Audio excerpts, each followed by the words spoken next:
Livros do Caralho, um interlúdio de Livros da Pissa. Um podcast de Bruno Henriques e Sérgio Duarte. Isto é uma música royalty free.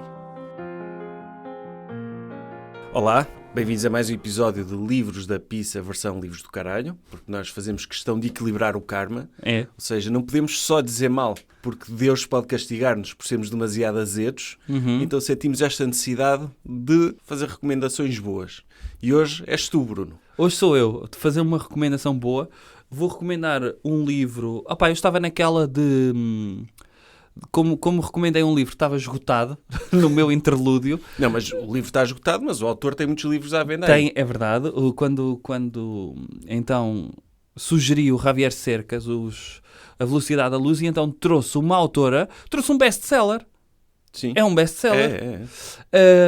De não ficção, que é o livro da Irene Vallejo, O Infinito num Junco. Que foi um livro que eu li o ano passado. Este livro foi-me oferecido por um livreiro e eu nunca tinha ouvido falar do livro porque não tinha ido a livrarias, mas depois comecei a ver que era um livro muito aconselhado, estava nos tops até, e no fundo é um livro que trata de livros. É uma coisa que a mim me agrada. É um sucesso improvável, não é? É. Como é que um livro, um ensaio escrito por uma académica espanhola tem tanto sucesso, e é um livro sobre livros, até é bastante erudito, não é? É um livro muito erudito, sobretudo. Não é um livro sobre livros no geral, é um livro sobre a existência do instrumento livre, sobre o aparecimento do instrumento livre e como isso terá influenciado as civilizações. Ele acompanha desde as tabuinhas de argila até o aparecimento do papel, ou até a utilização do papel. Fala de uma coisa que eu tomava sempre como garantida, que é, ela desmistifica um bocadinho a questão da Biblioteca de Alexandria. Sobre o possível incêndio da Biblioteca de Alexandria. Só o facto de eu dizer possível incêndio pode estar a pensar que, como assim, poderá não ter havido um incêndio. E ela fala desse ato de uma forma bastante erudita, mas o livro lê-se, parece aqueles elogios que se faz aos gatos, não é? Que é, o meu gato é tão bom que parece um cão. E muitas vezes um livro de não ficção, uma forma de lhe dar um elogio é ler-se como se fosse um livro de ficção. Não é esse o elogio que se faz. E é verdade que é um livro de divulgação, mas é um livro erudito que não pretende ser académico, mas pode ser como um livro académico. No fundo, é como os livros académicos deviam ser, que é legíveis para o comum dos mortais. E, eu gosto. Li este livro de uma penada, pensava que ia lendo este livro e não o consegui largar porque lês como se fosse um thriller. E é um thriller à volta do instrumento livro. Eu tenho esse livro, ofereceram-me, eu ainda não li, mas está para próximo. Quando eu acabo um livro e estou a decidir qual é o próximo, esse está sempre na shortlist. Mas por algum motivo tenho optado por outras coisas. Mas sim, tu recomendaste na altura que estavas a ler e parece, o conceito é fixe, principalmente, mas não só para quem gosta de livros. Sim. Acho que no fundo... Isto eu agora sendo extremamente burro, para mim a cena fixe do livro foi o ser humano disse, nós somos inteligentes, mas temos uma capacidade limitada de memória. Como é que nós garantimos que as coisas continuam a existir fora da nossa cabeça? E aí vem a escrita, a linguagem. Sim. Mas lá está, agora parecia um raciocínio à Sapiens que eu estou a fazer, não é? Mas não é todo descabido. Ela fala aqui duas coisas, deixa-me falar-te, já vou pegar nisso que estás a dizer.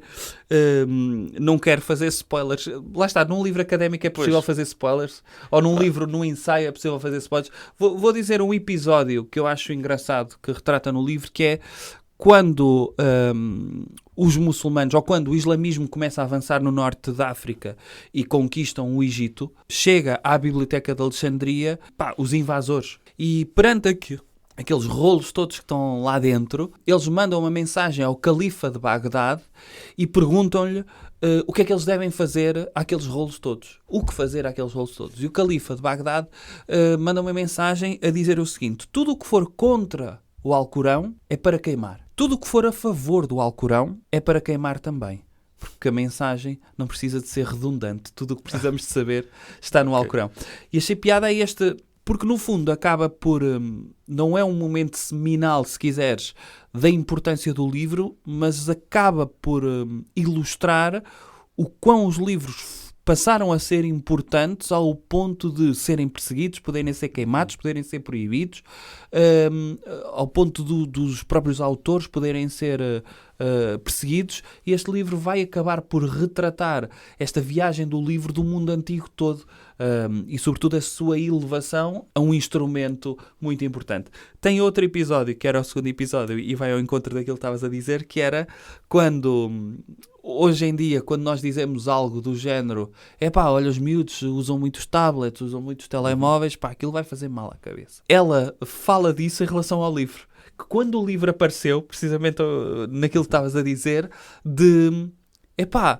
tudo o que nós precisávamos saber estava na nossa memória. Se nós transferimos a nossa memória para um objeto físico, vamos perder memória. E, portanto, os livros vão fazer mal à cabeça. E o que é que os poetas cegos vão fazer se forem substituídos por livros? Coitados. Exatamente. E isto é muito interessante, até porque estavas a falar do poeta cego. O Homero alegadamente terá sido um poeta cego, um Aedo, não é? O poeta-cantor, que terá composto a Ilíada e a Odisseia para aí no século VIII, no século IX, e os livros só passaram para... a versão escrita para aí no século VI.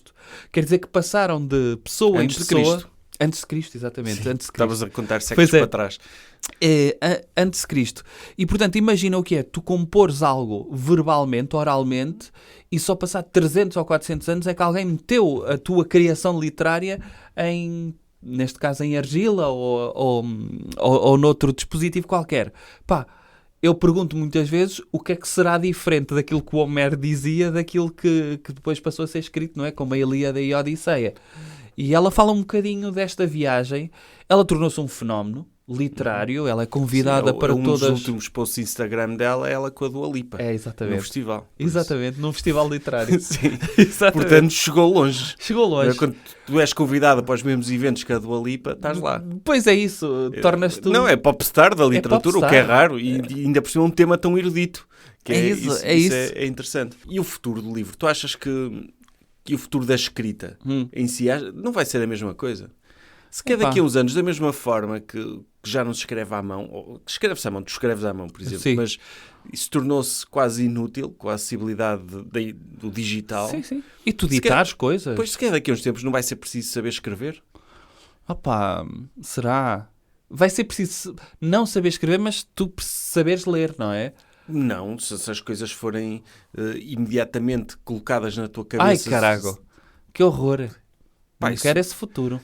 Pois, lá está, mas estás a ser... Estou a ser o velho do Restelo, não estou? Estás a ser velho do Restelo. E eu também acho que isto parece uma distopia. Mas pode haver, chegarmos a um nível de realidade que não é necessário saber ler. Sim, a escrita foi inventada, pode ser inventada outra coisa que torne desnecessária a escrita, não é? Pois. É um mundo que a mim me faz confusão. Sobretudo nós que fazemos um podcast de livros. E não só. Eu acho que há aqui a questão que é... Imagina chegarmos a um mundo em que não é preciso a escrita para nada. Mas o facto de tu saberes escrever e saberes ler ajuda-te a pensar também. Certo. Portanto, alguma coisa perde-se ali. Sim, tem de se perder.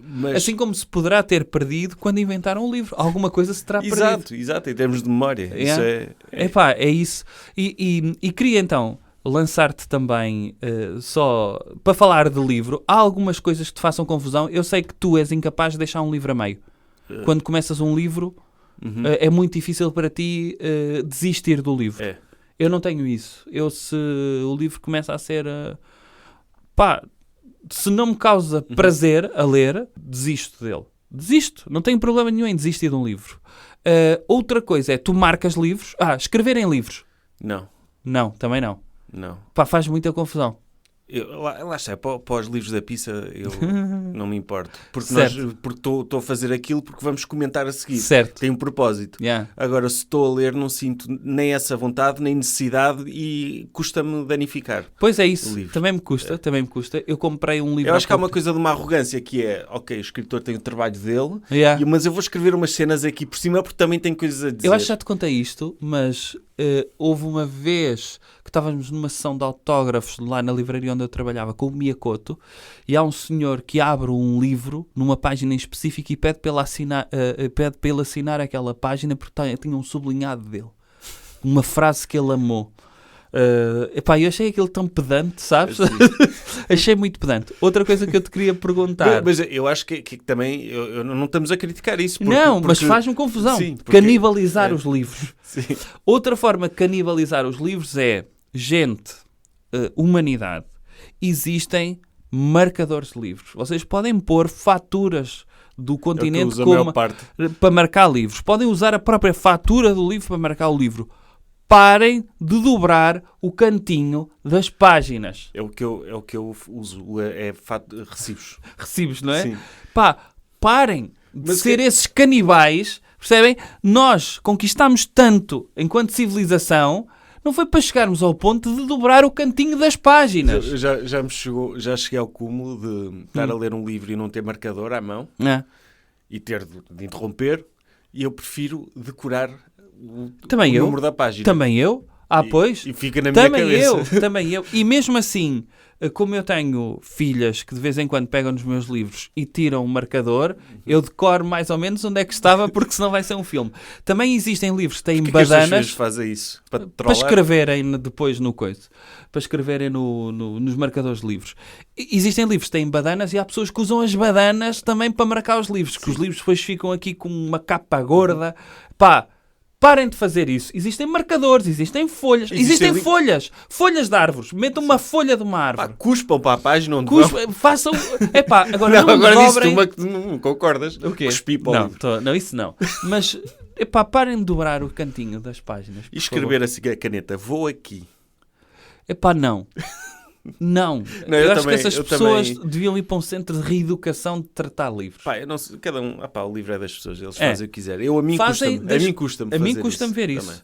Portanto, malta, O Infinito num Junco, Irene Vallejo, edição em Portugal da Bertrand, editora. Sim. Tá, e há uma recomendação para mim também que ainda não li. Até à próxima. E pronto, o próximo episódio será um livro da pizza mesmo. É verdade. Portanto, Karma Equilibrado. Até à próxima. Livros do Caralho, um interlúdio de Livros da Pizza. Um podcast de Bruno Henriques e Sérgio Duarte. Isto é uma música royalty free.